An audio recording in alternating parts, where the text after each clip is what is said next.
Hello, MD. This is Branch One. I'm 2.5 weeks out from the 2011 Arnold Classic, and today I'm working arms.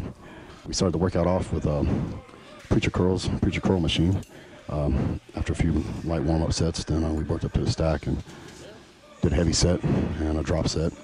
You know, I generally prefer for free weights over machines, but you know, I like this machine. It's been around. I think this machine is older than I am actually, but it's a really good machine, and it just doesn't hurt my elbows or my wrists when I do it, and I actually prefer this over the free weight preacher curl. It just feels good. You get a great pump with it, and so we always do that instead of a free weight. You know, we do straight barbell curls. Today, for whatever reason, we didn't. I believe we did them last week. We just changed it up a little bit this time and didn't do them. You know, it does. I think a big complaint a lot of people have with straight barbell curls is it hurts their wrist, but it does hurt my wrist a little bit, I guess. One of my wrists I can't turn all the way out because of surgery I had, but on my elbow. But I can still do them. So just bring the pain, baby. You know, some of my training has stayed the same. You know, I still do the basics. You know, deadlift, you know, heavy bench stuff and squats and all that. But you know, arm training has evolved a lot from when I first started training. You know, I took the same mentality I applied to my legs and chest and everything and tried to apply that to my arms and had some disastrous results. You know, I used to go super heavy, too heavy on barbell curls, dumbbell curls, things like that. And I ended up having several surgeries, you know, tearing biceps and my bicep and both triceps. So what I've done now is I do a lot of volume training. I do more reps and do a lot more exercises and sets than I used to. Consequently, my arms have made some good improvements. You know, I think I made a lot of improvements since the Arnold last year in my arms just by keep training the way I'm training. I don't go quite as heavy as I used to go, and actually I get a lot better pump and than I used to go when I was going super heavy, and my elbows feel a lot better too. For those of you that don't know, I've had 3 surgeries since I've been a professional bodybuilder. Actually, my first surgery was the year that I turned pro. Before I turned pro, I was 25 years old, and I was doing heavy barbell curls, and I think I had 275 pounds on the bar. It was a cold day, very cold, down in the teens, and Metroflex, the heater doesn't work very well, so it was probably 30, 40 degrees inside the gym, and I was going too heavy, swinging and jerking, and I tore it off the bone. A few years later, I had a tricep injury, and you know, and then a few years later after that, I had the other tricep injury. So, you know, through trial and error, I've learned to, you know, make some adjustments to my training and stay healthy, because at this point, longevity is the most important thing. You know, I finally got up on top, and I'm not exactly where I want to be, but I'm knocking on the door, and you know, the last thing I want at this point is any kind of a major injury. So, you know, I don't go, like I said, my arm training has definitely evolved over the years, and I think because of that, my arms actually responded and grown even more.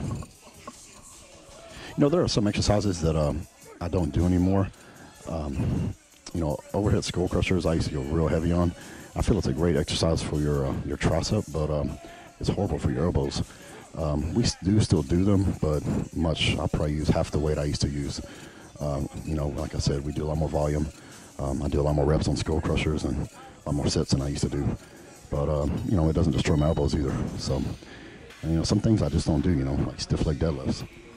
I'll use that example. I don't do those because every time I've done them, I tend to pull a hamstring for whatever reason, my left hamstring. So, you know, I just quit doing them. There's other exercises you can do to make your hamstrings grow without doing that. So, it's in my column this month in the magazine, Master's Class, had a guy ask me, he has 13.5-inch arms, and basically he's asking what to do to bring his arms up. Well, when I started, my arms were by far my single weakest body part, and you know, so I just you can bring them up. Not everybody can start off with great genetic arms or whatever. You know, like I'm gonna use Phil Heath as an example. He's got probably some of the best arms in the business right now, and not that he doesn't train hard, but you know, that's obviously he's genetically gifted in biceps and triceps, and you know, me, that was a very rough body part for me, and that's why I think I have injured my arms so many times, biceps and tricep injuries, because I trained them so hard trying to bring them up that I trained too hard, and I ended up getting hurt.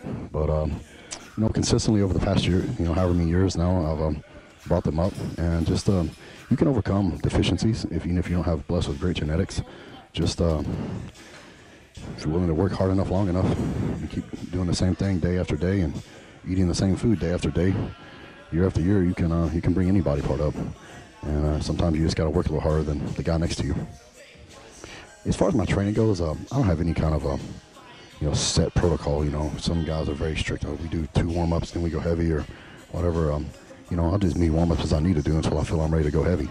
The past Robbie got here this week and we had some awesome weather. It's in the 70s, I think, during the day, but for the past 3 or 4 weeks before this, we've been real cold, man. 5 degrees, 8 degrees, and I think we got 18 inches of snow in about a 2-week period. So I pulled up the Metroflex one day. It was 12 degrees outside, and it was 21 inside the gym when I got there. So I did a lot of warm-up sets, man. I had like 3 layers of freaking clothes on, and no one showed up, man. It was just me and Brian in the gym. So I did a lot of warm-up sets before I started going heavy on anything. So I don't have any kind of set standard, man. I just I train by feel. When I feel I'm ready, my body and joints are loosened up, ready to go, then I go. Days in August when it's 100 degrees in there, then 1 or 2 sets, and I'm usually ready to go. I get a lot of questions about dieting. Got a lot of guys ask me, what do you do? How do you get over being starving and waking up in the middle of the night? And, you can't sleep because you're so hungry.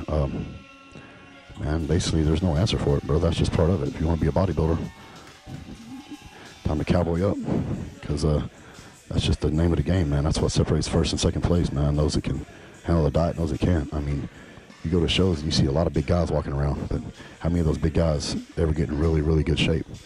That's like I said, that's the 75% of being a bodybuilder is being able to stick to that hard diet, man. We all train because it's fun, we enjoy it. I don't know one single person that enjoys dieting, myself included. It sucks. But that's just the name of the game, man. I go to bed around 1 o'clock in the morning. I get up at 5:45, and I wake up starving. I usually don't have to have the alarm wake me up because I wake up hungry, and I want to wake up and get my cardio knocked out so I can eat my food. And that's just the name of the game, man. There's no easy way around it. There's no remedy for it, man. You're gonna be hungry and you're gonna suffer. But sometimes I think the harder the journey is, the sweeter the victory.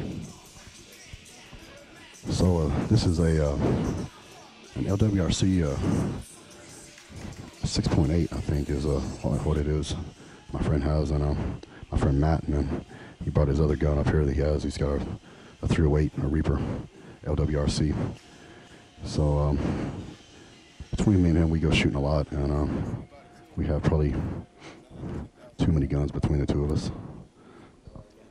Yeah, these guns, primarily use them as target practice, man. We shoot a lot. I shoot every week usually. Like this gun right here is a 308. It's a great long range gun.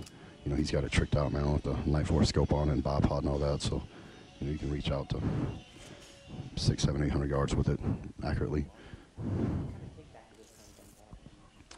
A gun like this doesn't kick hardly at all. I've got some guns, 300 Weatherby Magnum, and some bigger guns that, they'll stomp you a little bit when you shoot them. But these guns are semi-automatic, and it's something similar to what the military would use. And you can't hunt with them like this gun right here. This 308, you can't hunt with it.